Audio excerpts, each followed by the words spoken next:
Your station for up-to-the-minute news, intelligent, interactive, and engaging conversation. 96.9 FM. The views and opinions of the hosts and guests are their own and do not necessarily reflect the position of the management and staff of Guardian Network. The Revolution with Juan McCartney is sponsored by Fidelity Bank Bahamas, J.S. Johnson, Commonwealth Bank, Bahamas Bus and Truck, Burger King, Open Current, Ministry of Finance, Ron's Electric Motors, the Insurance Commission of the Bahamas, and Marco's Pizza.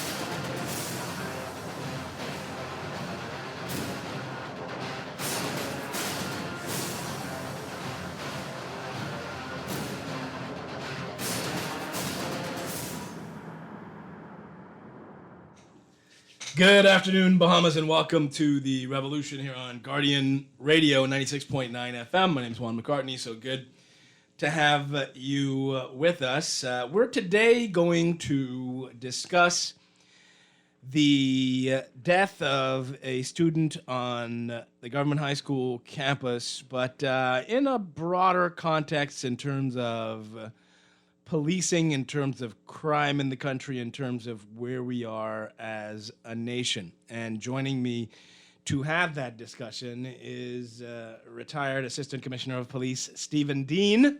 Thank you so much for joining us on The Revolution. It's the first time post-retirement, eh? It's a pleasure. That's Senior Assistant Commissioner. Senior Assistant, oh my bad. I don't want a little piece in. I don't want to take nothing away. That might cost me a couple of dollars. Senior Assistant Commissioner, all right. It's a pleasure to be here, Juan. Stephen Dean, absolutely. Retirement looks good on you, man. You look man. well rested. You ain't got all this stress. Having a good time. You know? Excellent. All right. So I called you because, you've for decades been on the ground and done community outreach. You were the police press liaison. You ran the National Crime Office and all this. And you have a good sense of how things have shifted over the past few decades in terms of policing and crime. So we have a student killed on government high school campus. Not the first student we've had killed by another student on campus or off campus, but it's always a tragedy. You have a 15-year-old boy is dead, another boy is in hospital. And one of the reactions I heard was that you should put police on the school campus. Now, that was tried before, and you were there. That was tried by the first Christie administration. Then Ingram took them out and put them around the campus instead of inside the campus. Then the Christie administration came back, and Bernard Nottage was Minister of National Security. Jerome Fitzgerald was Education. Ellison Greenslade was Commissioner of Police. And they put the school officers back on the campus. Students still stabbed each other, fought outside the campus, died, right? To me, when you tell me that you have to put police on a school campus, here's what it suggests to me, and it sets off a real loud alarm, all right? So a school campus is already a secured perimeter, right? Only the students and the faculty could come in or out. The parents need permission. Right? So you already secured it. It's a compound. Right? So when you now put guards to police the people inside the compound, you're telling me this is essentially a prison environment. And that the police are there to guard the students from themselves and the students from the teachers. So what you're telling me is that teenage boys in our government schools are such a danger to themselves and to the teachers and the faculty that the police, the military, must go guard them. It seems to me to suggest that would mean we have a total collapse of our education environment and of our children's socialization. What is your take? One, I'm delighted that you brought me on. What I can tell you, in cases where I equate it to a medical approach. When something is happening, we try to stop the bleeding. That's put the police there to stop the bleeding. Right. Or lock up, arrest, put more cars, do all of that. That's the bleeding. Now it's time for surgery. Now it's time for the medical approach. What caused this? How can we prevent this from happening again? How did we arrive at this point that is now in the hands just the police to be the protectors of these children? Right. Where did these children come from? Which environment that they came from? So you have to look at, sometimes depends on the time and season, some things happen. That's the reaction you get. If it's a crime happening in a particular area, let's get the cars out there. Let's make sure that we cover and smother the area. That might not be able to be consistent. What you see happening in Wake, and I would just look at what's happening worldwide.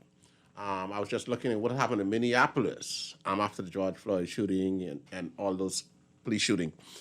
Now there's a great move throughout the U.S. of removing police from all of the schools. Right. Of all the schools, major campaign. The rationale behind it too is that research have now begun to show is that where police have come into the school, more children have been arrested. More children have getting more into the juvenile system. Right. In those cases. Because an officer, once he solves the problem is you go into the station. Right, you arrest and a charge. Yeah, right. you're going along that line. And so that's what is happening there. So I think the time has come, one, for us to look at this problem, not just throw it away, the responsibility. And where we got to start off, we got to start looking at the parents. What responsibility does the parent have? Right. Because you and I went to school. Right. I don't know if I went to school to fight, carry a knife, Right. and I said I'm going to do that. I don't know. I knew there were some consequences. Correct. And not from school, not from the police. There's some consequences at home. Right. What's going to happen? So now, Ron, that brings a bigger problem. Are we talking about the home me and you grew up in?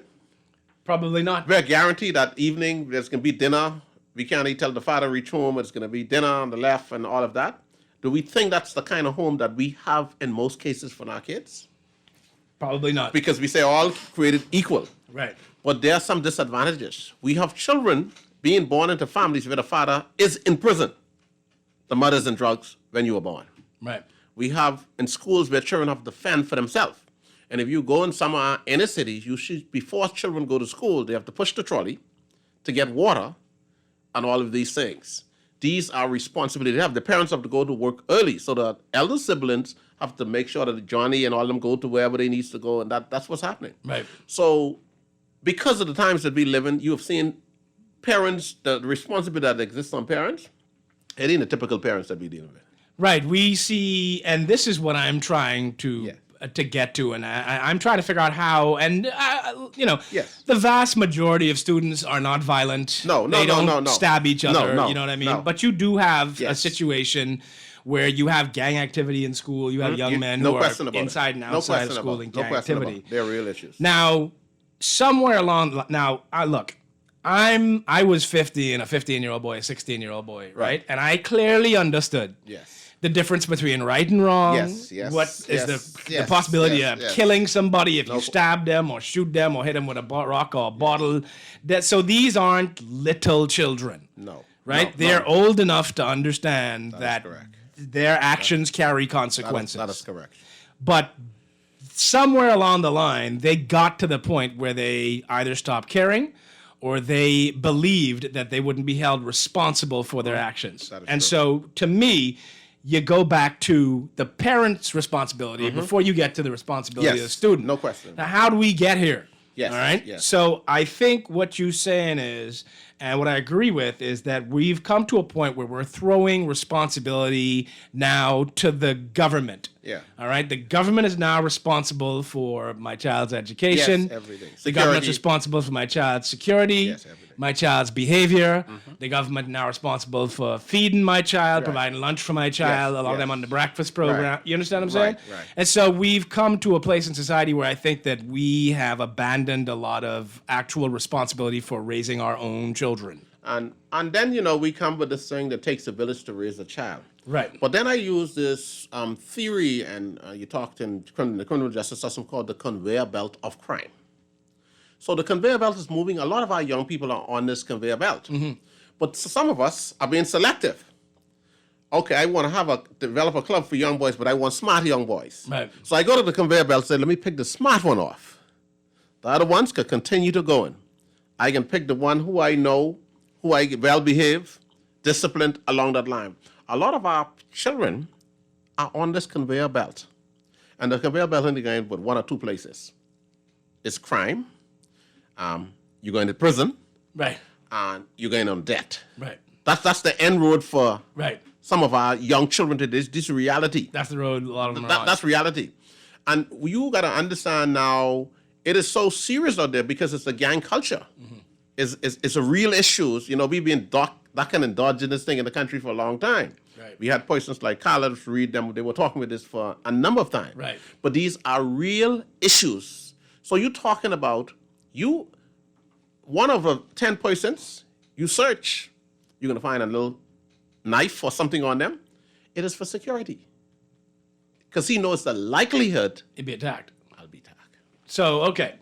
There's parental responsibility, there's Yes. student responsibility, and there is also government Yes, responsibility. no Now, question. when we talk about government responsibility, I often hear this, throw the police at it, Mm-hmm. right? And so the police, to me, now we talking about the same Royal Bahamas Police Force Yeah. that have shootouts with criminals who try to rob banks with AK-47s. Right. We must send them to deal with the children. To me, that should be the last resort. Yeah, I looked at it at more like this. More than a police officer going to school to be a security officer, so to speak. I could see the police working in collaboration with principals, Right. the education system, which in some cases has happened. Right. To do, let's say we have, and teachers could identify them. There's a bunch of trouble boys in the school. Right. We'll come in once a week, do a lecture. We'll do crime prevention. We'll speak to them. I think that's the attitude. We have to have a relationship. Because if my child, first day of school, the first person they see is a police officer with a gun, as opposed to seeing a social worker, Right. a nurse, or a smiling person. Right. That done set the tone Right. for a lot of things. That I'm You know? inside the Yeah, institution. Yeah. I'm That's- the police guard. Yes, Right. yes. Because even if I think in something, I better have a gun to deal with this. Right.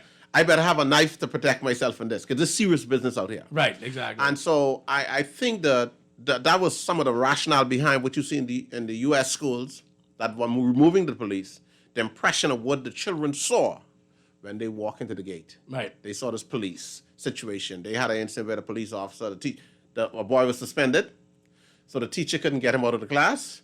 They called the police officer on duty. Right. Next thing, the boy was arrested for being uncontrollable, unruly, some Correct. offense. Resisted He was taken to arrest. the prison system. Correct. When Yeah. that a matter could have been dealt with differently. Right. And if you go to the Simpson pen now, not everybody is there for committing crime. There's a section in there where persons are detained at the Simpson pen for uncontrollable. Parents say, I can't control them. Right. You So take they tell you 16, 17 years old. and that's my thinking. If the police must guard the students among themselves, and they're such a danger to themselves and the teachers, then now they probably should become wards of the state. Yeah. Since the parents can't Yeah, control yeah, them, yes, and yes. the faculty can't control them. Right. I think what we do is we tend to go to the extreme end of things Yes, yeah. without looking at what solutions we could have Yeah, for I not police for government responsibility, but we have social service. I think it comes down to a partnership now. Right. That everybody working in partnership, because everybody have their respective role. But it has a lot to do with education from the police part, because I think now what the police have now is police liaison officers. Right. Like at a particular division, this officer is responsible for school A, B, and C. He's contact there. He's the contact person. What that officer should be doing, having a good relationship with the parents. If they have with the teachers, if they have an issue, that's the person they can call maybe to resolve it. Right. And to talk about it. It can be the shortcut, arrest, back to the station, because you're causing problems. Right. You already starting that child off on a road. Yeah, you acclimating him to the criminal justice system. Because the reality, what the criminal out there, the kind of person they're looking for? The young boy who gets suspended from school. He's prime target. That's what I want. So to commit my crime. That's what the gangs are looking for. Right. These type of persons who already have some. That's almost like a resume to start. Right. In a life of crime. Yeah, you're already into Yeah, trouble. yeah. You went into school. That's your first degree. Right. Yeah. So you done. Yeah. passed the first test. Yeah. We can have other people can join in. Yes. 323-6232. 325-4316 and 325-4259 and 422-4796 is the text line. No one person has all the answers. Right. I just think that it's a broad leap to think that the police are going to solve this problem with children's behavior. No, it wouldn't be. Most time when things reach in the police hand, that is almost too late. It's just right. It's too late. Right. Because someone have seen, like I go back to the conveyor belt. Someone saw something in that sign in that child. And you know what happened? Let's look at preschools. Is there any prerequisite when you leave preschool before you go into primary school that they send a record with you say this was a troublesome person in preschool, this was a troublesome person in this school? No. Most time you're trying to get them into school and try to get them out. Or in some case, all respect, I know there's some good reputable preschools, but you trying to just make sure I get my money as a financial. And I funnel him along. And I funnel him along. Yeah. And he or she goes into primary school. And it's a problem. Right. Then you knew, even when I was in high school, there were some troublemakers in school. Correct. Straight through the system. Right. Everybody just accepted him as the problem guy. Right. But what you do is you try to identify them within the school environment. Yeah. And you can get them while they're still. Because I know one of my classmates in high school. He was a troublemaker. He fight. He did all kinds of things. So it was not surprising when I became a police officer I had to arrest him for crime. You've been a troublemaker. Yeah. So you saw the track record. Right. And leading up there. So we don't just arrive here. Right. Who are these children? Who are these problems at the school? Should they be in the classroom setting, or do we don't make up our mind? Should they go into trade school? Right. At a phase at school? Right. What should happen? What should happen with these children? And we're going to the very end of the problem without looking at it along the line. Because you're not talking about the children. Let's take the phone call, Kermit. Yeah. Okay. No, all right. Kermit doesn't want to take the phone call? Okay. I tell the people call. I know why you don't want to take the call. Take one call. I don't know what happened to him today. Yeah. All right. Good afternoon. Welcome. No? All right. Anyway. Good afternoon. Welcome to the Revolution. Hello. Good afternoon. Are you there? Good afternoon, Mr. McCartney. Hey, how's it going? And Officer Dean, great work you men are doing. I believe that it's going to require men as a whole to rescue the fallen men in our midst. Many of the parents who we that you are discussing, they're not going to be able to clean up the mess that they have created. You can prosecute them or what have you. It's not going to help. It's nothing you can. Fatherlessness can only be corrected by providing fathers, and it has to come from us men who are conscious and are capable of filling in that gap. And we are our brother's keepers. Yeah. And my other point is that, piggybacking on what Officer Dean mentioned, he said we dismissed the problem for a long time, and now it's turned into a catastrophe almost. So I wonder why we did that. Was it so hard that we can't cut off the head of the snake, so to speak, and just make this and it'll go and the snake will be immobilized? Why, as we as an intelligent, organized society and community, law-abiding country, cannot cut off in this small? I mean, it is not like the U.S. with 52 states or 53 states, and every state have major gangs and a mafia-like organization. Mm-hmm. These just a few boys. Right. Why we play with this thing? Yeah. All right. Thanks. I got to take another call, but thank you, sir, for contributing. Good afternoon. Welcome to the Revolution. Hello. Can you hear me? Yes, I can. Good afternoon, Mr. McCartney. Good afternoon to your listeners all over the world. Former Assistant Commissioner of Police. Senior. Senior Commissioner of Police. Right. How you doing, sir? Pretty good, sir. All right. Welcome to the show. And I just wanted to say thank you on behalf of all of us, for people out here who know about the goodness what you have done over the years, especially with the urban renewal, sir. And I started to say to myself, why would we have a talent like this? I listening to you talk about some of the solution and some of the problems would be how we need to go about doing things. And I said to myself, how could we afford it? Don't have this talent on the police force at this time to help out in different situations. And I said, and then I remember so many former police officers are in Parliament today who are in cabinet. And I said, this man, he's so smart, he has so much talent. I say, I don't know if he'd be interested in maybe even being a parliamentarian or a politician or a member of parliament to represent the people. Because I think different from being a good, great commissioner of police, qualified to do it, I think you've been doing a good job. McCartney. Yes, sir. I have a question, but don't believe I have a problem. Like I say, I have Haitian people in my family also. This is just a question. When you are at a certain age of minor, they don't really call your names if you go to court or whatsoever, even if you kill someone or rob someone, what Right. I'm aware of, unless you bring me up to date. You know if any of them children, them like different statistic even in the past, all of the murders in school and different things. This straight up Bahamian people kills one another also. I'm asking you if they Haitian Bahamian, they children of Haitian parents. I don't know. Maybe you, I mean, No, I mean as a journalist, I mean. I couldn't answer. Maybe Mr. Dean could I answer. know. It mightn't be important to a lot of people, right? I just asked the question, and maybe as a journalist, you could check on it and answer us later if you don't know the answer now. Okay. All right. All right. Is there any relation, you think, to that? Or? No, I think what I'm saying to everything is variations. People have been floating that around. Right. Like this boy who was killed. These, And I think for most part, us as Bahamians, we try to throw the problem rather than addressing the problem. Right. Oh, that's some Haitian Bahamians. Haitians doing it. So we ain't got to worry about our children. Right. All right. But I want to say thanks to the caller for his kind words. Right. But what I'm saying to you, we have to look at. running for office. Yeah, we have to look at ourselves. Man, I think I can make a greater contribution out here, Juan, because I'm actively involved in Rotary as the president of the Rotary Club of Nassau, and I see the benefits of out there. You understand me? Right. And so everybody have their respective role in this life. Like you have your respective role here, I have my respective role out in the community.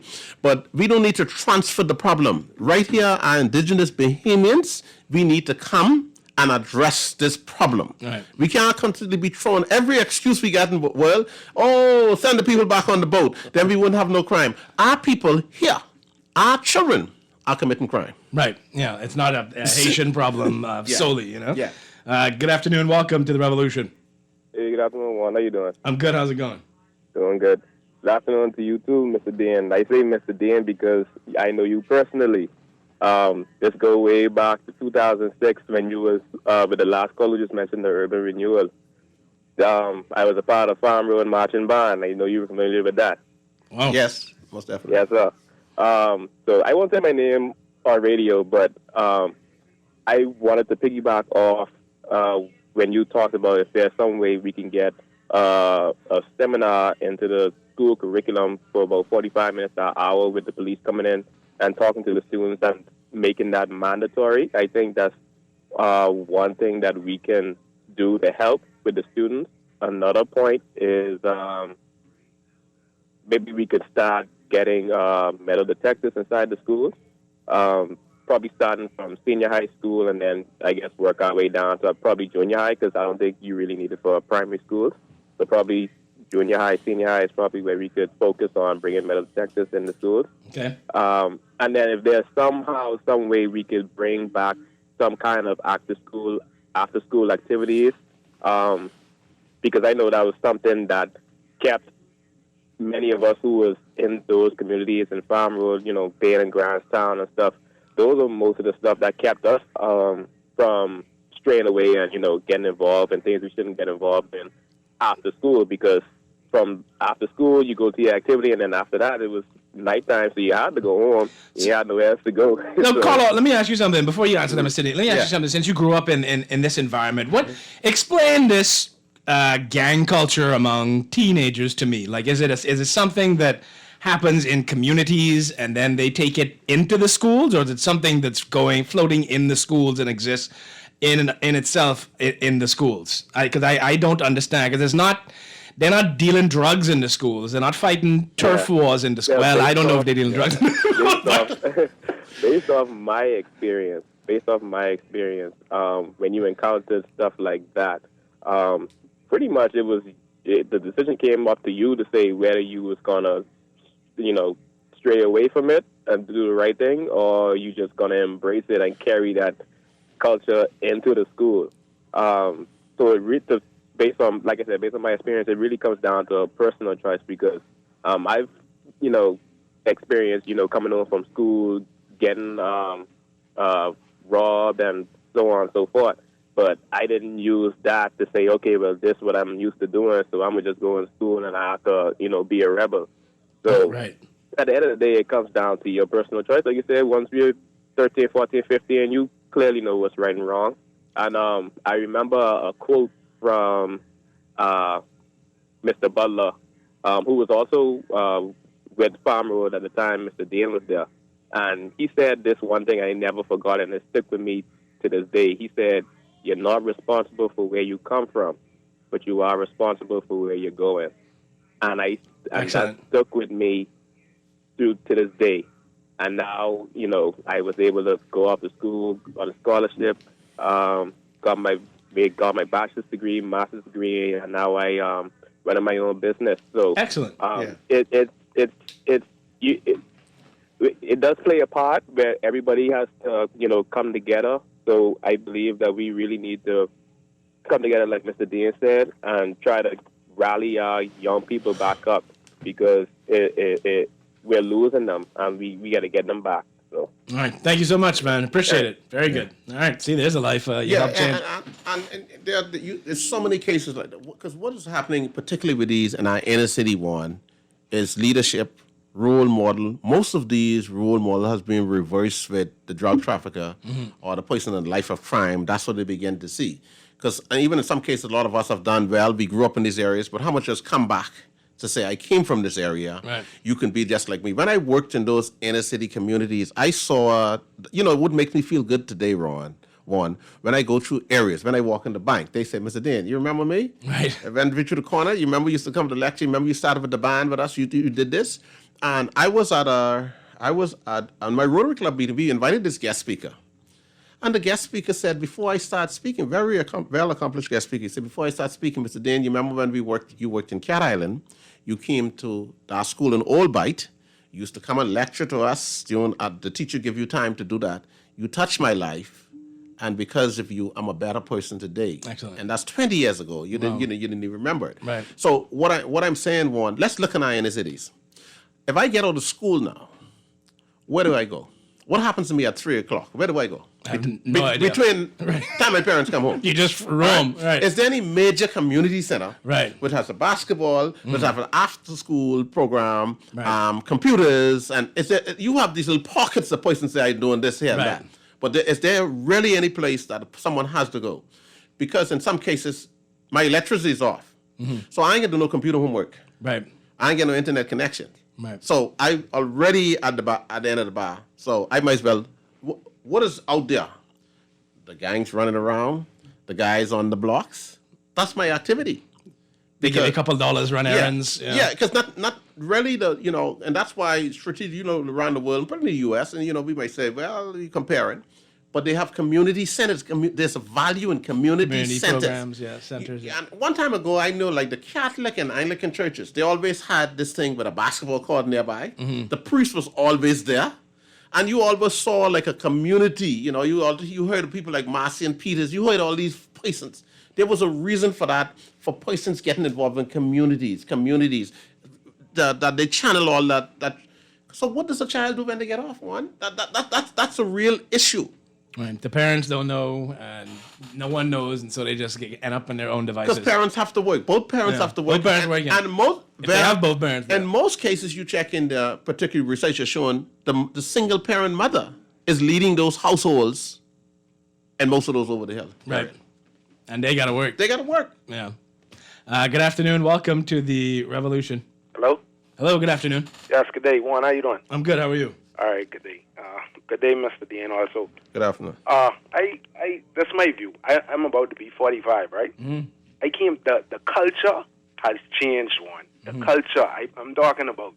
Listen, I grew up on Wolf Road with my Grammy, right? Yes. Had to go to church. Had to go to RA. Right. Was a Boy Scout. Had to go to youth meeting. I talking about like Right. it was so many things for us to be involved in. You know what I mean? Like, and we had no choice, or you get your head bought off.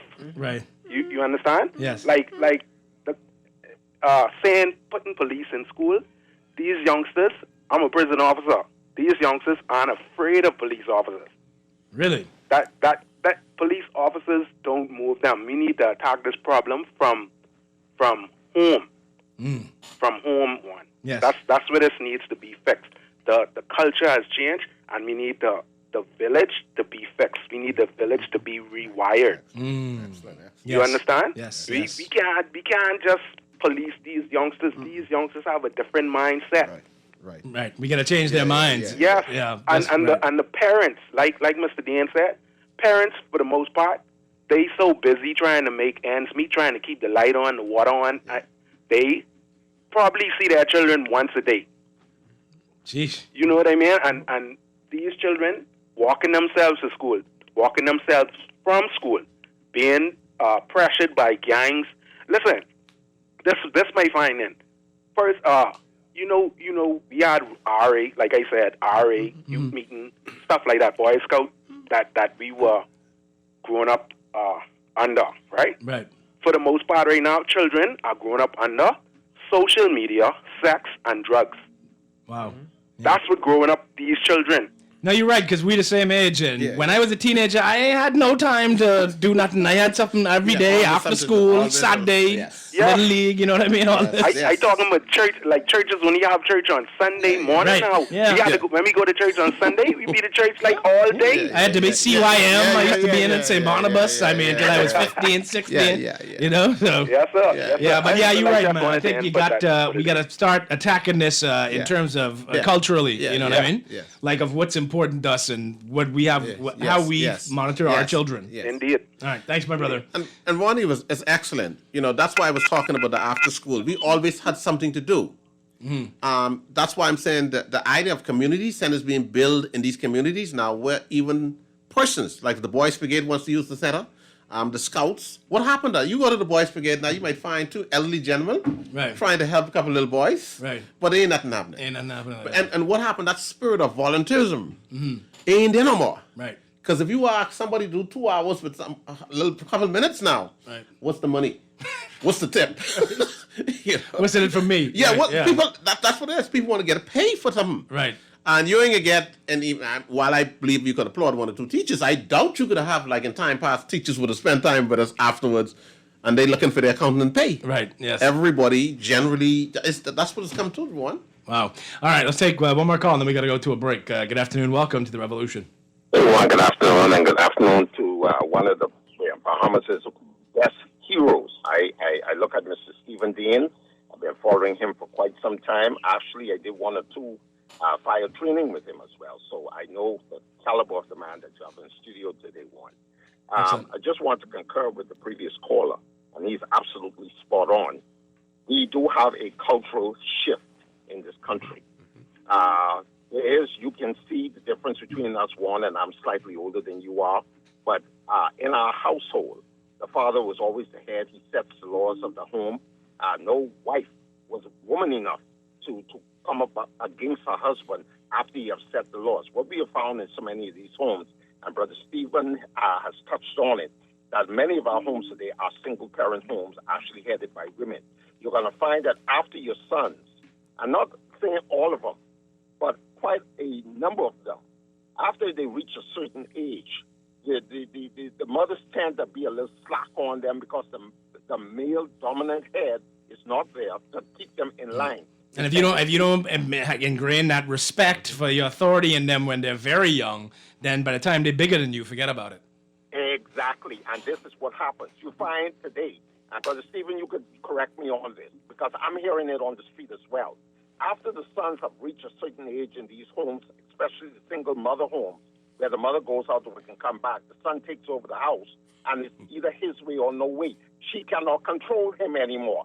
The social outreach programs, such as Boys Brigade, which many of us have come through, the Royal Ambassadors, with some others, scouts and so on and so forth, have come through. The components are still here, but the parents are not sending their kids to these components. And this is also a part of the reason why so many of our young men, because there's not the male figure there to ensure that they go to these places where discipline is taught, where self-respect is taught, where a love for God is taught.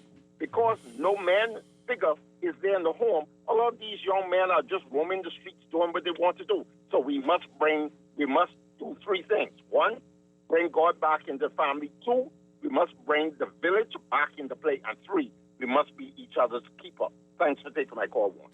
All right, thanks a lot. I'll do one text, and then we got to take a break. This says, kudos to having the officer on the show, but my position in response to people talking about the denigration of culture, with each generation, we're meant to get better, not worse, thanks to the exposure and education.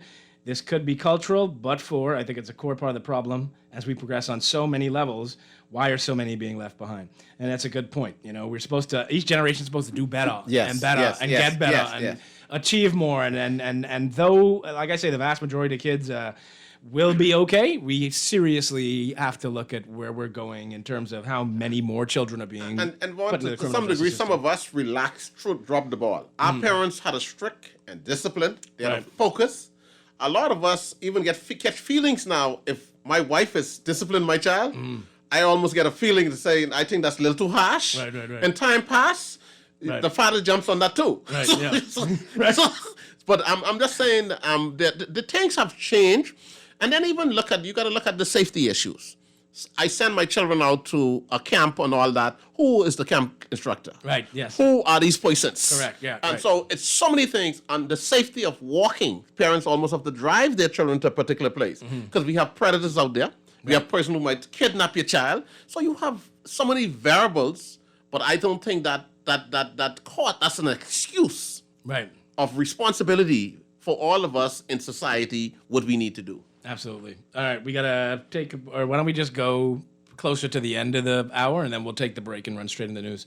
Good afternoon. Welcome to the Revolution. A godly day to this dark universe, along with you, Brother Dan. Juan. Hey, brother. Hey, Raymond. Juan, I was listening from you first came on. The caller before the last one, he right on it. But there are a lot of things everybody are missing. I know people 80 years old in the 80s, and they never had God in their life, and they encourage their grandchildren, great-grandchildren to do wrong. The thing is, those youngsters carrying the immaturities in school, okay, because they be out late in the night, they be smoking, they be selling drugs for guys, you know what I'm saying? I used to tell Willa when we used to practice around here, not only around here, out west, I said, let's start practice early so the children could go home, you know, to be to school for next morning. But guys won't come to practice after 9, 10 o'clock. They won't be just starting practice. The children still out there gambling, smoking, you know. They be in the basketball court. They gambling and smoking and breaking the ball and park and cursing and stuff like that. They have no brought-up seat, and that's the problem. Yeah, and I think, and I want to delve into this more on the other side of the news break, if you'll stay with us for the rest of it. But this social media is poison, I think, for children. And I think it's bad for adults, right? Yeah. And I think like 10, 15 years from now, when we have a chance to really study it, we're going to be like, oh my God, how could we have let children have devices to have social media? Not to mention all the predators on there and all the stories you hear, but just what it's doing to their brains. It just is ruining these kids and how they perceive society and socialization now. All right. We got to take a break. We'll be back. This is going to run us into the news break. Yes? Okay. Fair enough. We'll take a break, and we'll be back on the other side.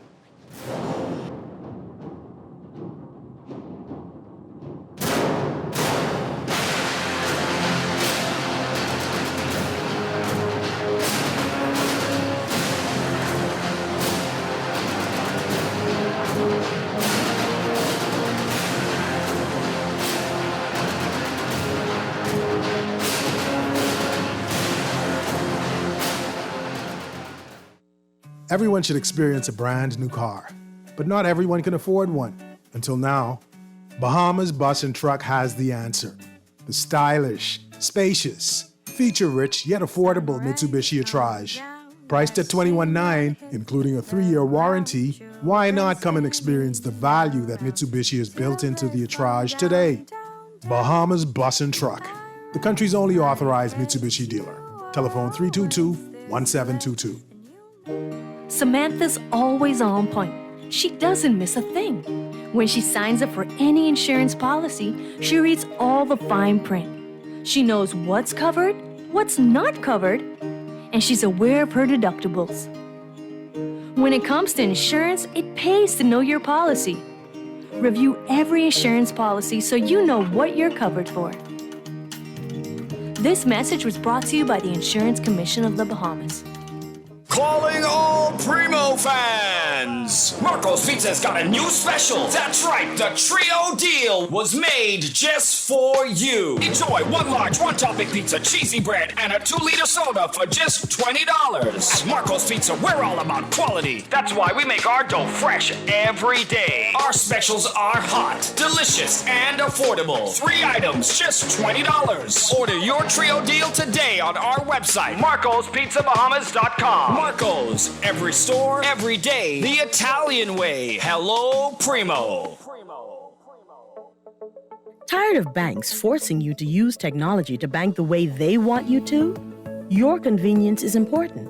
So no matter what your banking needs, Commonwealth Bank's friendly staff are always available in branch for that personal one-on-one service. But when you choose technology, our online and mobile banking app offers you state-of-the-art functionality. The choice is yours. Commonwealth Bank. Bank the way you want. Here's what you can expect when it's your turn to be vaccinated. After registering online, you will show up at your selected vaccination center on the appointed date and time. Remember to carry your ID along with your confirmation code for verification. Next, you will sanitize your hands and have your temperature checked before checking in and joining the queue. When it is your turn, you will be directed to a vaccination station, and a healthcare provider will fill out your vaccine information card and administer the vaccine. You will then be sent to an observation area where you will wait for 15 minutes and be monitored for signs of any adverse reaction. In the case of emergencies, vaccine sites are equipped with an emergency setup where a doctor is on standby. After the 15-minute wait, you are free to go. Be sure to monitor any symptoms over the next few weeks and remember to schedule your second dose within 8 to 12 weeks. It's your choice, your chance to protect yourself. Register to get vaccinated for COVID-19 today at vax.gov.bs. Signs that you should go to therapy. You've thought about it, you wonder if it could help, you want to go, you wanted to see if this list would apply to you. Mental health is health too. This Mental Health Awareness Month message brought to you by Guardian Radio, 96.9 FM. This is Guardian Radio, 96.9 FM, Nassau, Bahamas.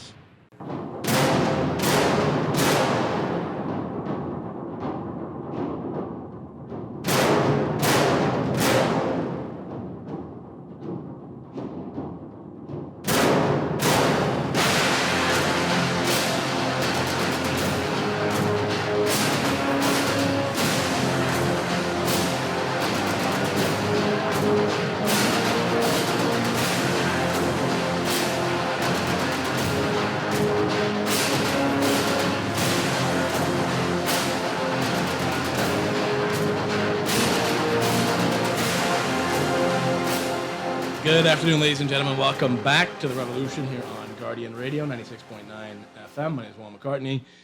We are here with retired Senior Assistant Commissioner of Police Stephen Dean. We're trying to address what is happening, particularly with our young boys and violence and young people. We talked about the responsibility of the young men, the responsibility of parents, and where the government comes in and all this. And just that there seems to be a gang culture permeating the schools. And I mean, I was talking to College Street about this 15 years ago. And so, you know, it's been that long that we've been talking about this, but we don't seem to be able to arrest it, right? So, and I'll tell you this, I put a lot of this on parents, but at a certain point, the children, the teenagers, they're going to have to accept responsibility for their actions. But I see where we were headed as a nation. I saw a few years ago, and I say, I hope this is not indicative of the general sentiment out there. So, you know, in order to go into grade 1, you're supposed to be able to meet certain standards. Right. Be able to say your name, write your name, your parents' name, your phone number, your thing. And so somebody put a Facebook post up and said, well, these are the standards that you have to meet before you go to grade 1. And there were numerous people under the post who said, well, that's what the teacher for. Right? Yeah. So the teacher, so you basically have no commitment to teach your child anything, any sort of learning or cognitive, social norms or whatever like that. The teacher's supposed to do it. Right. All right? So I'm trying to figure out where the parent comes in. Yeah. You know, what is the parent's responsibility? And that's, you know, we have to get back to that. No, but parents have an awesome responsibility. I think the responsibility of rearing your children and seeing that your children become good, productive persons is non-negotiable. Right. You can't negotiate that with nobody. Right. You can't transfer that problem. You have the number one primary responsibility. Right. You can make all the excuse, but, you know, I'm a single mother. But no one forced you to have no children. Say I'm 13, 14, but at some point, you have an awesome responsibility. Because if that child make it to the NBA and all that and doing good and making all that money, you'll be dancing all over the place. So that's my child.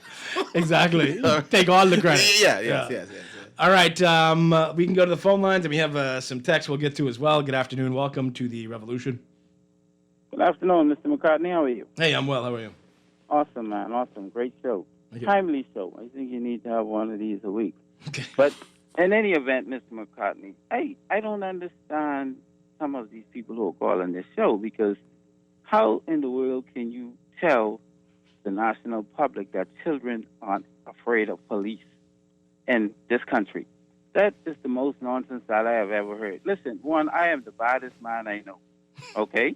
And I fear the police. With a reverential fear. I don't fear them as in, you know, I fear them. I fear them because of who they are. I respect them. I don't commit no crime, so I ain't afraid. Exactly. Right. You respect. You have to respect the police, and with that respect comes a reverential fear. Like, you know, these officers are licensed by the government. They have the government uniform on. They have a government-issued weapon, right? Mm-hmm. And if you think that you are so bad that you don't have to fear the police and you want to challenge them, then you are sadly mistaken. I ain't no police officer, and I ain't none of all that crazy stuff, but I may take a chance and run a stop sign or a red light or something if I don't see a police. But if I see a police sitting on the other side of the stop light, you think I so bad that I don't fear them I could go and run that light? No. And the police sitting right on the other side? You cannot teach these children today that they don't fear the police, because they do fear the police. I have children, and I know they fear the police, because when they ain't listening to me, if I drive up to the police station and say, y'all going in the cell right now, guess what? They're the best children in the world. You understand? So you cannot see, it is what you tell them, it is what you allow them to hear, and what you allow them to believe. You cannot raise children today making them believe that they don't need to be afraid of the police, because they do need to be afraid of the police. Their job is to protect and to serve at any means necessary. And that includes even if they have to protect other citizens by taking your life because of you being out of control. So we have to stop talking foolishness. That prison officer sounds like he wants some more children to come up there in prison for him to what?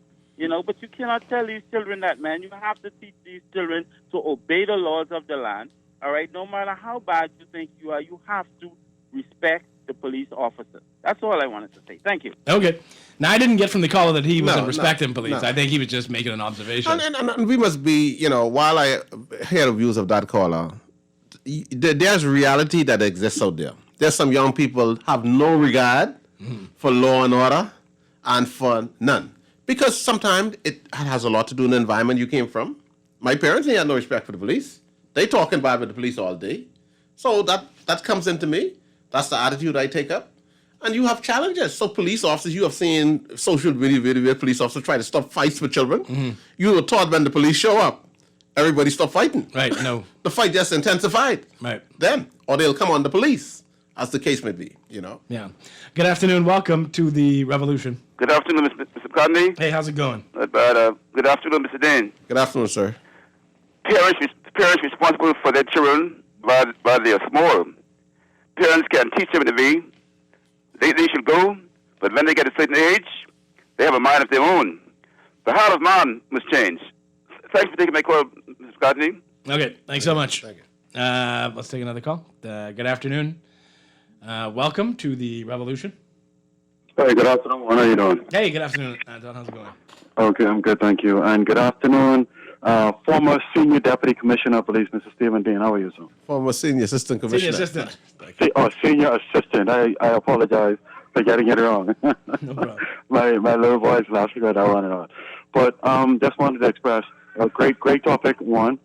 And I always appreciate hearing from you, Mr. Dean, because, you have institutional knowledge, you have experience, and you know because you would have gotten results when you were playing a particular role, especially in the urban renewal. I want to go back one to before your news break. Mm-hmm. There was a young caller who spoke to Mr. Dean about being in the Centerville constituency, mm-hmm. and he went off to school and he was able to attain his higher levels of education. Yeah. He said something I thought that was very important, in that there's personal responsibility, and I agree with that wholeheartedly. Having seen and having known and having gone to school with some of the most dangerous criminals the country has produced, right? And being with them and, knowing them personally and walking the streets with them, et cetera, and understanding the mindset. I do recognize at the end of the day that there is the personal decision, right, which I would have had to make myself, right, to decide to walk the good path or the bad path. However, we must also acknowledge that not all children are alike. Some children will have the strength of will to determine they're not going to walk in that particular path. Some children do not have the strength of will and are much more easily influenced and would fall prey to the peer pressures of their peers and would fall victim to the environment in which they're in with influence, etc. And so we have to acknowledge that certainly there's not a one cap that fits all. Right. We do need state-of-the-art, modern, comprehensive facilities that are staffed with varying levels of individuals that deal with challenges at the various levels. We need that desperately across the entire Commonwealth of the Bahamas.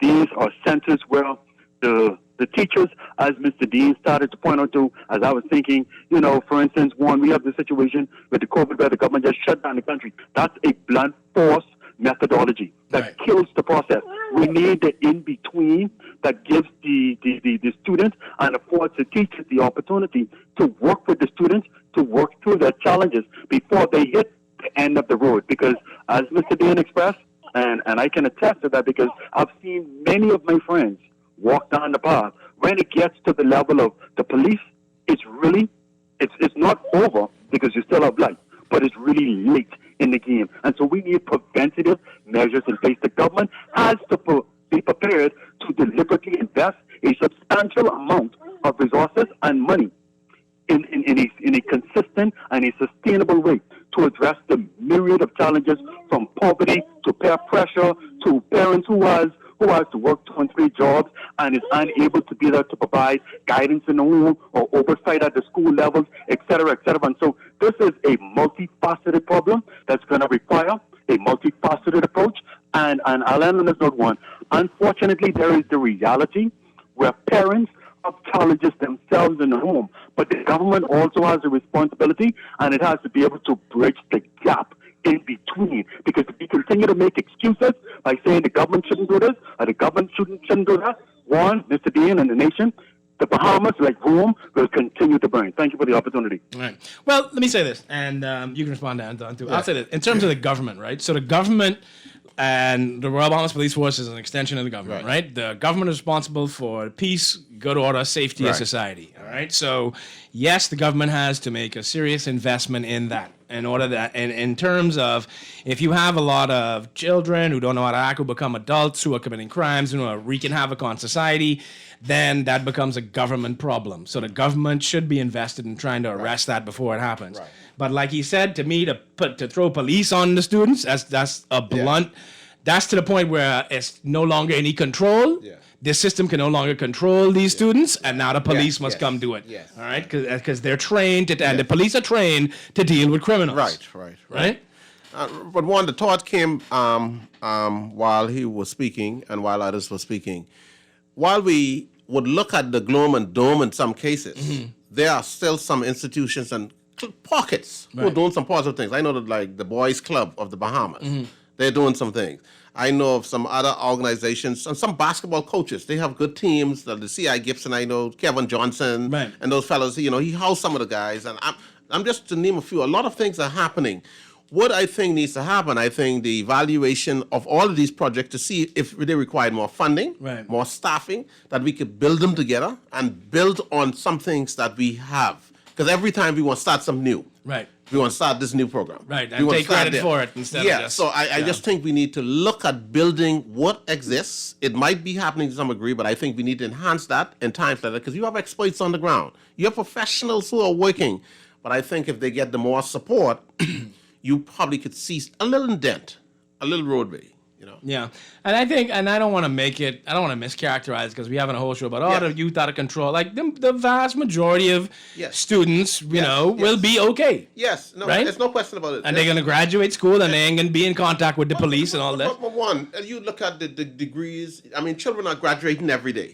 Yeah. Children are joining these institutions, the Royal Bahamas Police, getting into the government service. Young people are doing a number of things.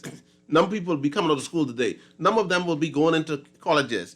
So what I don't want us, still at the end of the day, while we have these problems which overshadows everything that we get, we don't want to castigate all of them. Everybody. As being a lost generation. What they're doing. I think we got to find more opportunities.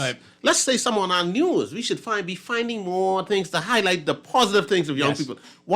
There was a program I saw in Canada, catching young people doing something good. Nice. That you give them a ticket. You give them say you could go to a movie, you could go here. So they were strategically looking through the country. Every time they find a young people doing something good, reward them. So there got to be some incentives. To help some of our young people because our young people just need a little lift. They need a jump. Because you go in there, I know of a gentleman, I wouldn't even call his name. He was able to find but 5 young boys who didn't have the opportunity. Everybody was just saying these are troublesome young boys. They got into private schools, now they're into university now. Through funding. They could have been left on the conveyor belt that I talk about. Absolutely. And you need more programs like I had the Life for Key Life for Key Foundation on, and they do a program where they find the students in grade like 2, 3, 4 and take them all the way through university. And we did, while we're in the RBPF, and I think COVID has put a little hindrance to it, there was the summer program. The most sought after program. I mean, we hundreds of kids and I want to thank the officers for what they do. It's a lot of things going there because you even see some of those kids come back now and begin to say because of the summer program. That changed the trajectory. And so what we're talking about is not a widespread condemnation of all our youth. It's just we have too many young men who are ending up on the wrong side of this thing. Because you hear it, you hear someone got killed, then you hear it's an 18-year-old, it's a 23-year-old, a 17, Exactly. Good afternoon. Welcome to the revolution. Hello. Hello, good afternoon. Hi, Juan. How you doing? I'm fine. How are you? And to Mr. Dane. Good afternoon, ma'am. Okay, good afternoon.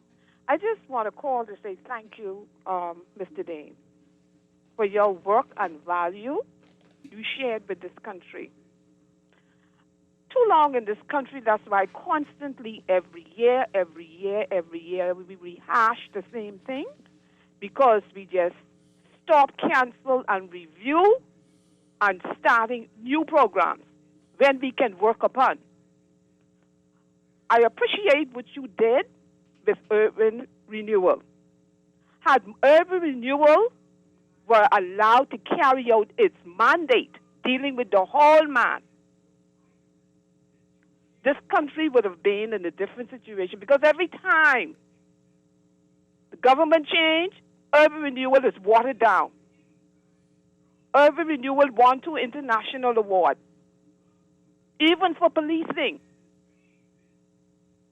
Okay, because when I say the whole man, even though the children, those whatever came there, and the gentleman, the young man came with a testimony, the environment that he was living in, urban renewal touched that as well. So if whoever government come in, I can be political. This government, the FNM government, it seems like every time they come in, they water down urban renewal. Okay? Okay. So instead of understanding the program, it always told Mr. Christie did nothing. His vision was visionless for this country. Or you're bringing in back the PLB. But he had a vision, and he built, make sure folks still have a community center of this world. And he said when he was opening that on April 2016, this was going to be a community center, a model for all communities. Yeah. There's computer, pool, all kind of rooms, after school program. The school within the area can have the graduation at the center. But because the vision and the mandate is different, and I believe in urban renewal, just because over 4,000 contractors, couple contractors went contrary. You throw everything away. Well, look, listen. If we do that, right, we'll be here all day. Yeah.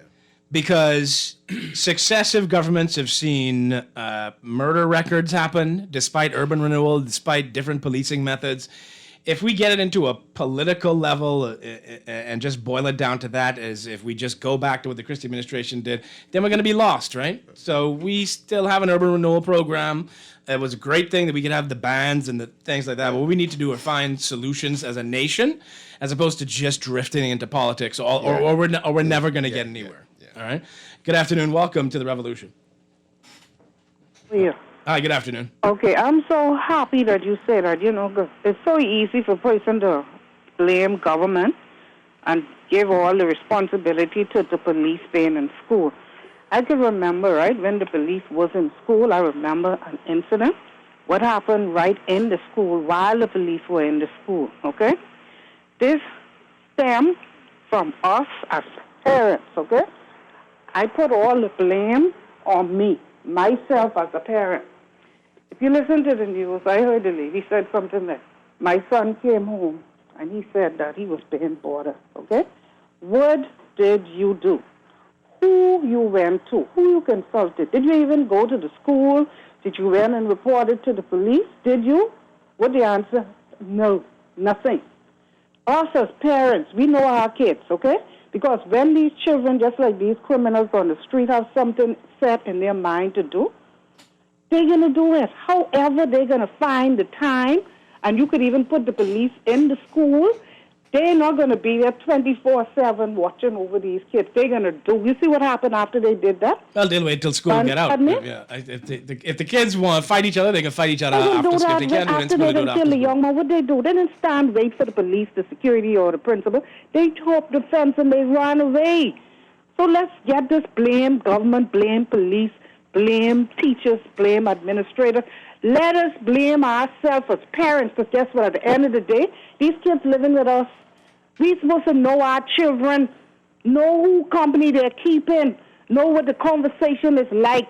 Have a conversation with your child. You went to school, what happened today, what was going on?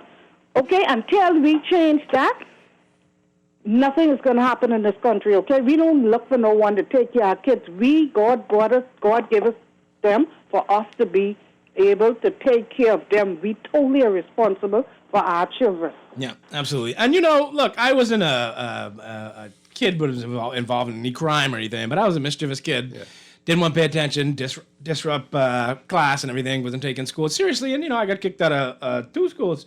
And my father and mother sat me down at a certain point, and I was about 14 or 15, and they said, listen, I can't do this for you, right? Right. So either you are going to want to finish school and participate in the school, or don't. Yes, right. Because by law, when you hit 15, I don't have to keep you in school. Right. So if you don't want to do it, then let me know, but I can do it for you. So you have to, at a certain point, understand that you did as much as you can to take a child to a certain point, and then you're going to have to start making some decisions, even though you may not feel like you're an adult in order to make these decisions. But this is your life at a certain point that you must take agency over. And I think, this thing, you should never reach the point where you're fearful of your children. Right. Or children running the home. Because I know one time we went to search a house, and one of the doors was locked. And the parent saying, oh, that's my 13, 14-year-old son. He's keep his door locked. I ain't get the key for the room. Right. Which house is that in? Exactly. But he went out, but the door locked. You don't know what in there. Yeah. It's your house. But you saying, that's, he's keep a key. That's comfortable. Yeah.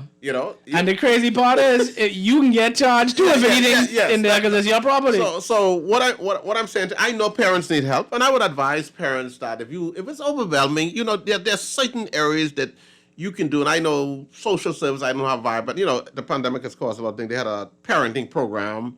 I'm trying to help the parents. And I think more persons have to come to the rescue because some people just not going to do it of their own one. But we need to have more offerings to say for these parents.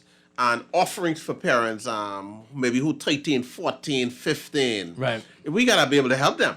And there's certain I think they had suspended the program, but there was a particular program with social services where they had the social workers in certain schools, and what they would do was say, ask the principal, ask the guidance counselor, show me which students aren't coming to school. Right? Yes. And it's a few of them. And what the social workers would do is they would reach out to the students, reach out to the parents.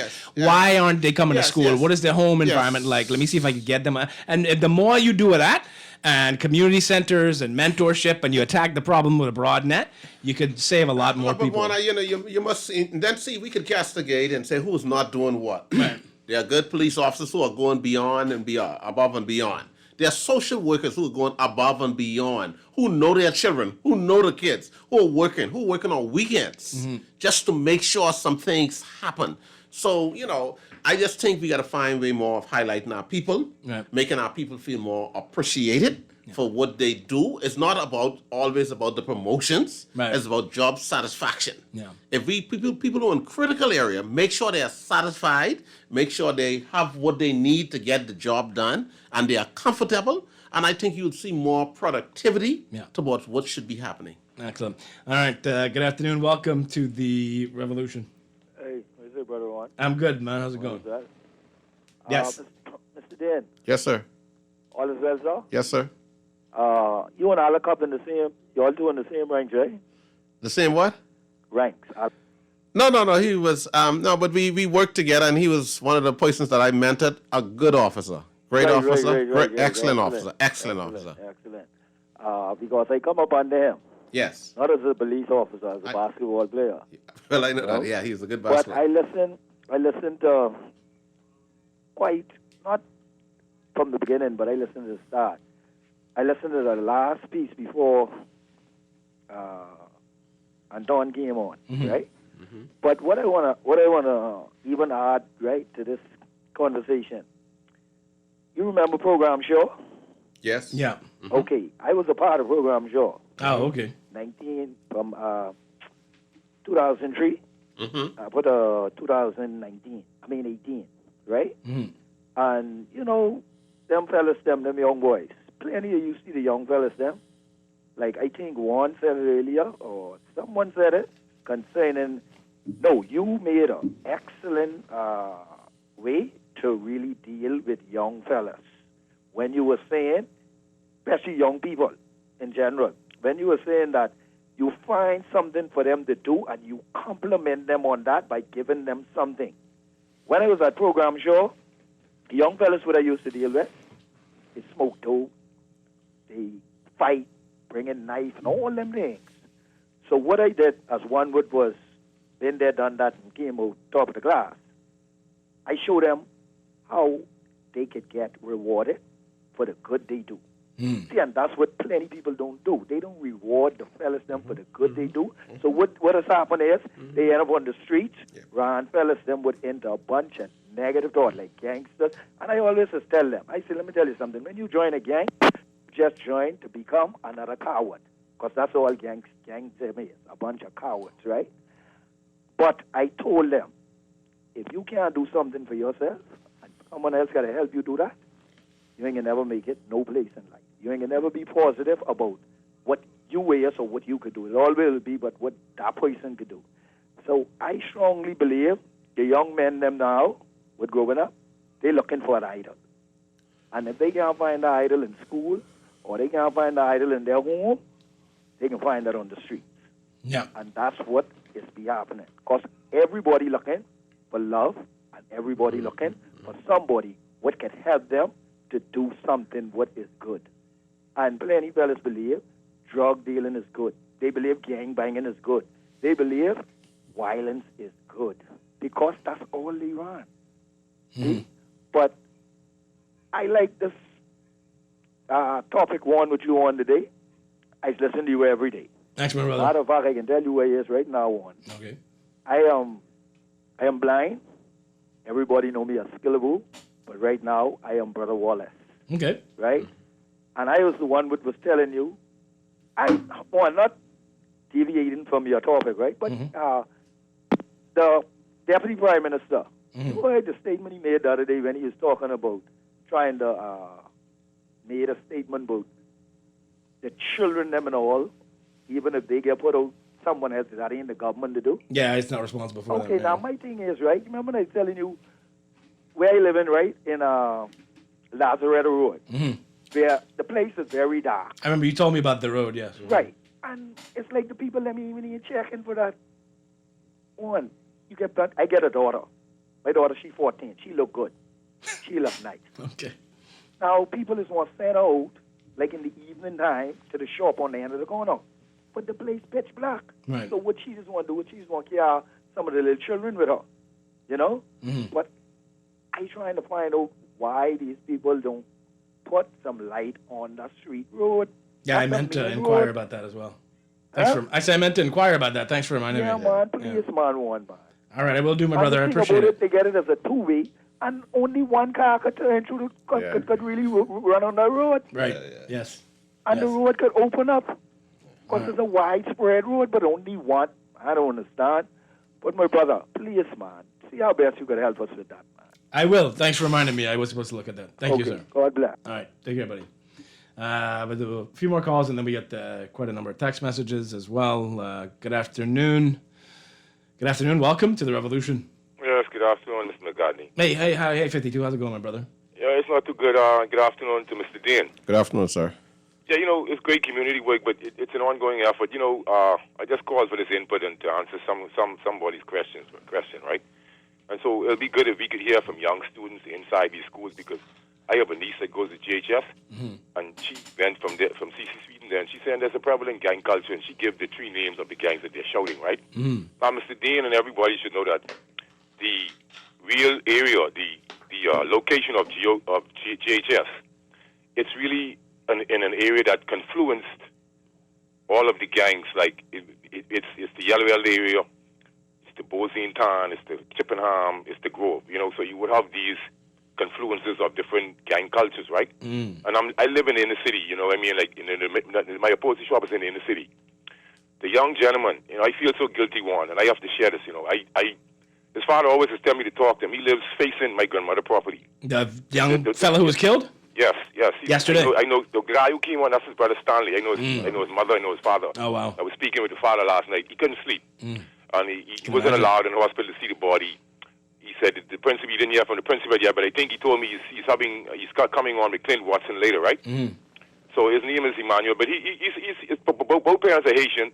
And the guy that's on Market Street, he's lives not too far from your homestead, right? And so, I mean the one that survived. And so, I saw it on Facebook. I didn't recognize him right away, and so I spoke to him numerous of times. His mom is correct, but his father's a pastor, right? So people who think they know what's going on, the Haitian guy, his father's a pastor. They're decent people. They came from Freeport. He works very hard. He works very hard. His mom also, and I see him like her because he's be to work, and so being that I live across, I be in the shop all the time. I watch him go to school. I watch him put on his knapsack and go to school yesterday morning. But his older brother to listen to me more. But he's not into that gang culture. But Kim is not troublesome. This guy is very quiet. Very quiet. I guess it's his friends. You understand what I'm saying? It has to be his friends. But I spoke to him about it. I said, you're going to pay for these friends. And I don't want to be too harsh on him all the time, but he knows when his father's not there, like, I keep an eye on them. And so it's kind of like it get to me. I couldn't sleep either because it was like, he's so innocent. And people think they know these people. I don't know if it's because of his friend, but I know Mrs. Dean, I like what Mr. Marvin Dean said, that the police presence has never been ceased, right? But if the security is going to be there by themselves, it might seem a bit harsh, but seeing that the security officer was injured, maybe they should carry a taser gun or a dog or something, because I spoke with his father, and his father was saying one of the guys, I know they had this problem, so some guys put on the school uniform and enter the campus, so that may be how they infiltrated, but why I say the police presence is needed, because at that age, nobody has emotional intelligence. I don't care what they say, and we are not being realistic about the gang culture, like I hear you mentioning. It's deep one. It's not like how they think, and then they carry this on into the police force, the defense force, et cetera, and there's no use we deny this. You see what I'm saying? But because I miss him. I want the people. You see, somebody called asking you if he was a Haitian. He is a Haitian. Both parents are Haitian, but they born here.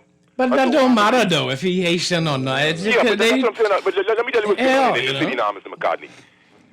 I know these little young fellas and all them who hang together, because I stay speaking to them. They're hang on Market Street, and I warn them.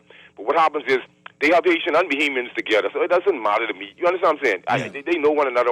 They friends. I know all they pa, all they ma. That's what it is. That's how, you know what I'm saying? But I just wanted to share that. But it's emotional. It's like his parent, his father.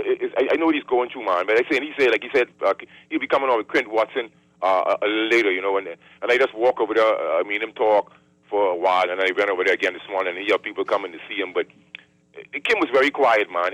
So I don't know the perpetrators. I don't know them, but something has to be done. We are carrying out the eugenics. Our own eugenicist works by killing out one another. Something has to be done. Drastic measures, social intervention, something, man, because I live in the inner city, and I listen to the conversations that they have as they pass. All right? And man, these people, they down with this foolishness. You warn them, and I don't know what's going on there. I lose 3 cousins within a year and a half. I explain to them, you see what's going on, and they still trotting into this gang foolishness. Have a good day, brother. All right, very sorry, man. Yeah. I knew that must have hit home, close to home. Yeah. You know what? I'll never forget after they had the little mini riot in Baintown. Yes. In I think 2010. Yeah. And I think it was 2010. And we went into the community. Commissioner Greenslade went to walk about in the community, and we spoke to one young man. And when the police came through there, they weren't, you know what I mean? The young men, they weren't hostile or anything like that. They just were like, they just want to be left alone. Right. And I talked to one guy, and I'll never forget it. And he said to me that we don't need any help from the police to kill each other. Right. We can kill each other out on our own. Right. And he was very serious about that. Right. And his mentality was, we don't need you to get involved in this. Right. We'll take care of it ourselves. Right. And it really sent a chill down my spine that was the prevailing mentality. And that's the reality that exists on the road today.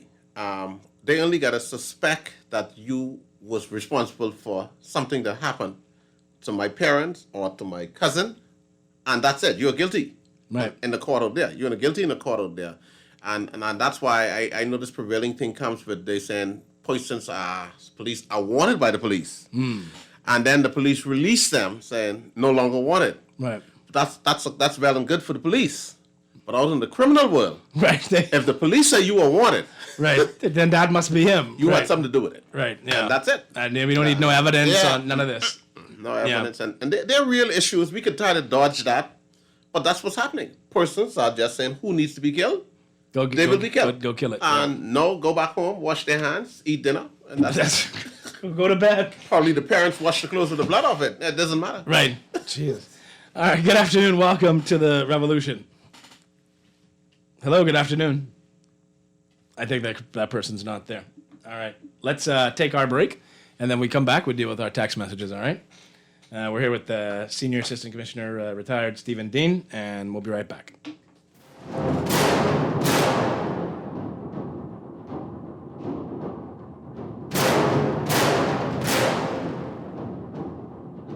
Beulah, gal, can you believe this? We are now the patrol queens of the neighborhood. We now large and in charge. So we need to check out what's going on in everybody's yard. What about that gun that we know that Junior and his homeboys just ran out? Can we report that too? Of course we can. But we could be in deep trouble if they find out. We need to report what we see, Beulah. When you call Crime Stoppers, they just answer your call in Miami. So then we can report everything? Guns, where they hiding the drugs, who shoot who part of which gang, or who disturbing the peace with the loud music and the motorcycles. Then our neighborhood will be the best in the Bahamas, and everybody gonna want to come live here. And then our house price will go up, gal. So what we waiting on? What's the number? If you see something, say something.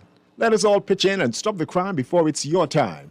Call 328-8477 from Nassau or 242-300-8477 from the Family Islands. Or text us through the Crack Crime Bahamas app. Stop the crime before it's your time. Have an outstanding real property tax bill?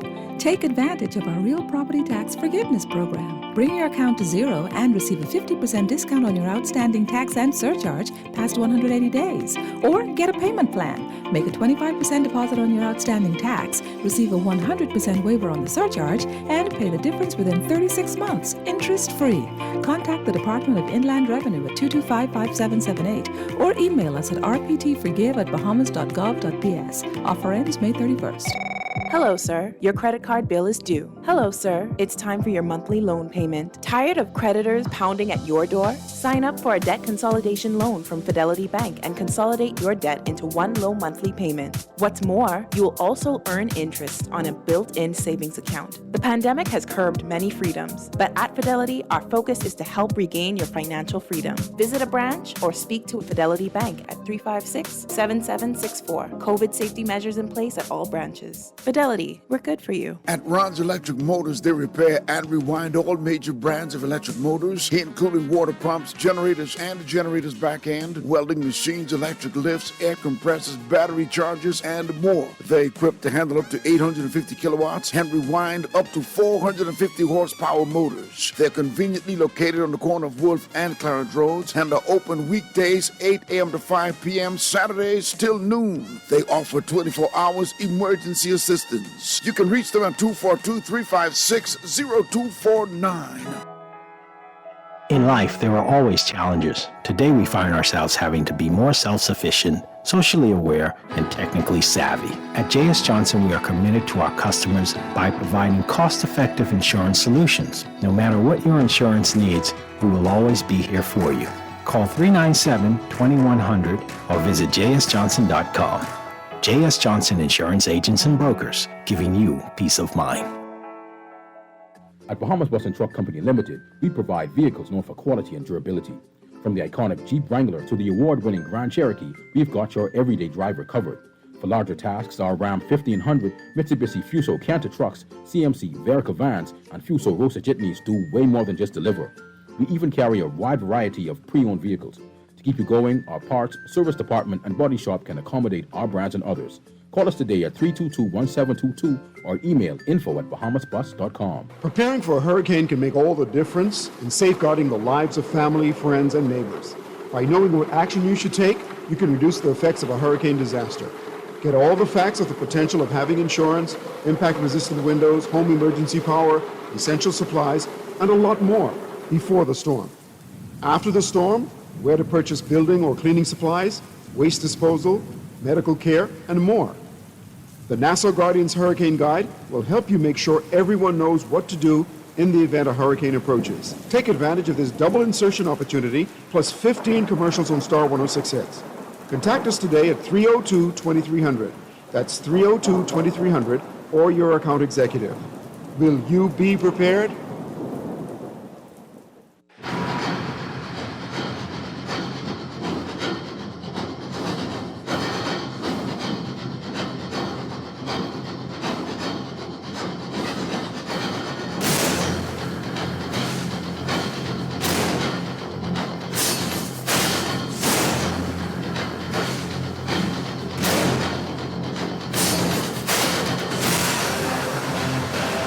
Good afternoon, ladies and gentlemen. Welcome back to the Revolution here on Guardian Radio 96.9 FM. Can't take any more calls. We get a lot of text messages. Want to just be able to read as many of these as we can.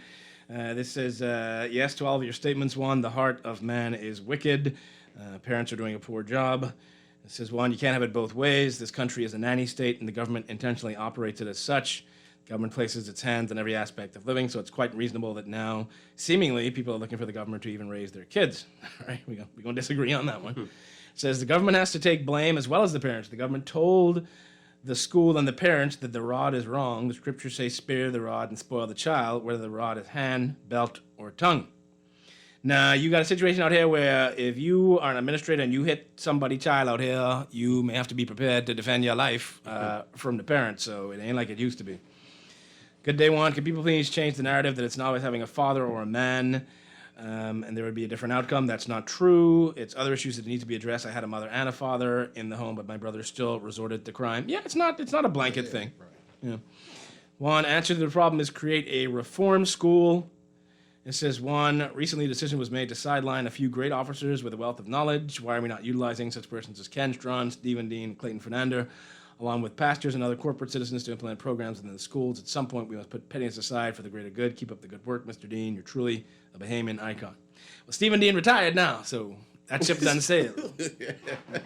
Had a chance, but over now. Good afternoon, Juan. Remember, community centers were promised on the last election trail. Unfortunately, were any of them built? Good question. It says the problem... It says, Senior Commissioner, not just the drug dealers, some of the young people are looking up to in the community, also the web shop owners, so sad. It says the problem is the evil ones infiltrate all the groups, young people's. That's a lot you said there. This says, Juan, thanks for this most informative show. The solution to our problem in this country is parenting. Is the key component to the solution. I'm a mother who had to raise 2 children on my own with God's help, a son and a daughter who are now productive children of the world. I controlled my house, not my children. Yeah, and under no circumstances would I suggest that a single mother can't raise successfully children. It's happened. And those who have done it are to be congratulated because it ain't easy. No question about it. They've done extremely well. Says, yes, I agree. Parents aren't sending their kids to enrichment programs. Now, and the thing you talked about, Mr. Dean, is if you want to send your children, where do you go? Where do you send them? Yeah, you have to know where do you send them. Right. Is this person trained?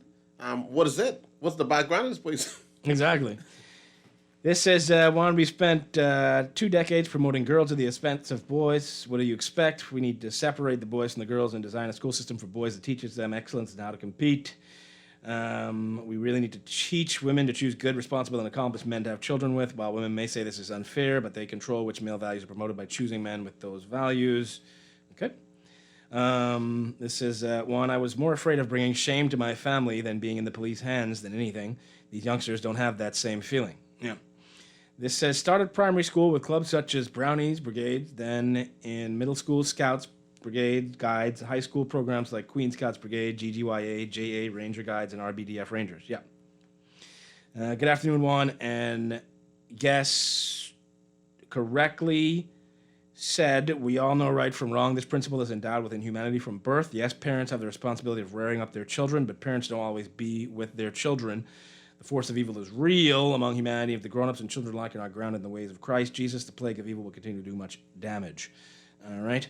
This it says, good afternoon, sir. Do you think our society changed when punishment was taken out of the schools? I don't know. It says, Juan, I watched a high school girl fight a police officer in khaki when parting a fight on Prince Charles Drive, and I was shocked. He said, Miss, this is what we're dealing with now. It says, Juan, I sincerely and honestly do not believe that these children who are about that life are afraid of or respect police. What they're afraid of is a show of power and getting caught and being at the mercy of the law if they're caught. The main problem is that they've been getting away with so much for so long, they can believe they could continue to live that type of life and get away with it. And, part of the thing, too, Mr. Dean, is that what I think a lot of these young people don't realize is that once you enter this life of crime, the police probably ain't your biggest problem. No. Right? So you... that is... Yeah, it's the same. Yeah, the person who you involved in crime with, right? They probably are number one, right? And one of the thoughts coming there about the responsibility, because you know what is happening, Ron. Mm-hmm. Our children are getting what in the institutions like the boys' school and the prison, what they should have been getting home. Right. So they're being taught what time to go to bed. Right. How to wake up. Correct. Well, you should go to sleep. Right. This is how you should do your clothes. Right. This is how you should do that. This when you take a shower. Right, before you yeah. take a shower. Right, exactly. And these are things should be inculcated for when they were home. Right, exactly. But the system now is teaching you Got to teach you how to be an adult and how to live, how to function. And how to live. Yeah. Says, Juan, tell that caller who said children have respect for police to stop his nonsense. Many of these youngsters coming up have no respect for their own mothers. They fight in the street right in front of the police station. They call the police everything but a child of God while resisting arrest. They gather and hinder police from performing their duties. The average one of them has no respect. Good afternoon, on great show. I oppose the posting of our BPF officers in our schools. One of the short-term solutions to the problem is to place metal detectors at the entrance to the school buildings. One of the long-term solutions is to establish boys and boys clubs in all schools at the grade 4 level. This will create a big brother, big sister program.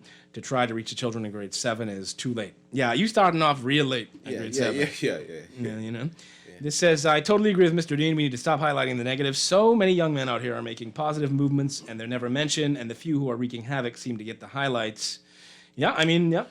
Yeah, we got to highlight our children, because, human beings, we are creatures of praise. We want to be praised. We want to say that we're doing a good job. Even on my job, I used to like when the commissioner said, Mr. Dean, you're doing a good job. Right. Someone wants to hear. We are creatures of praise. So you got to find programs to highlight our young people and keep flashing them across the news. That should be a flash. And affirm good behavior. This one has done well. This one has done well. Came from this big, Right. and I think we got to continue to look at posts.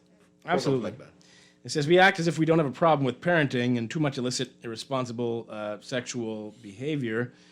This says, Juan, when I was 18, my mother used to do the room search.